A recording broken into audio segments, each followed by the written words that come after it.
छत्रपती शिवाजी महाराजांच्या पदस्पर्शानं तसेच नरवीर तानाजी मालुसरे यांच्या ऐतिहासिक स्थान असलेले उमरठ येथे श्रीराम जन्मोत्सव मोठ्या उत्साहात साजरा करण्यात आला।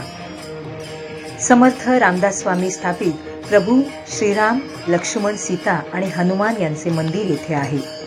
शिवकालापासून श्रीराम जन्मोत्सव सोहळा गेले 76 वर्ष अखंड हरिनाम सप्ताह साजरा केला जातो। यावर्षी 77व्या श्रीराम जन्मोत्सव मोठ्या उत्साहात साजरा करण्यात आला। चैत्र शुद्ध नवमीला प्रतिवर्षीप्रमाणे श्रीरामनवमी जन्मोत्सव सकाळी 10 ते 2 या वेळेत मोठ्या उत्साहात साजरा करण्यात आला। रामनवमी जन्मोत्सवाचे कीर्तन सेवा ह.भ.प. गुरुवर्य रामदास महाराज घाडगे यांनी केली। यावेळी राम जन्माची कथा होऊन प्रसाद म्हणून सुंठवटा वाटप करण्यात आला। त्यानंतर महाप्रसादाचा कार्यक्रम झाला। या सोहळ्यासाठी ग्रामस्थ, तालुक्यातील विविध मान्यवर, गायनाचार्य, मृदुंगाचार्य तसेच सर्व आबालवृद्ध यांच्या उपस्थितीमध्ये श्रीरामनवमी जन्मोत्सव साजरा झाला। अनंत गोळेसह सीताराम गळंबे, मी 24 तास पोलादपूर।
तर मित्रांनो, जर तुम्हाला आमचा व्हिडिओ आवडला असेल तर आमचं चॅनल सबस्क्राईब करा, लाईक करा, शेअर करा आणि बाजूला असलेला बेल आयकॉनवरती प्रेस करा, जेणेकरून तुम्हाला आमच्या चॅनेल्सच्या सगळ्या अपडेट्स प्राप्त होतील।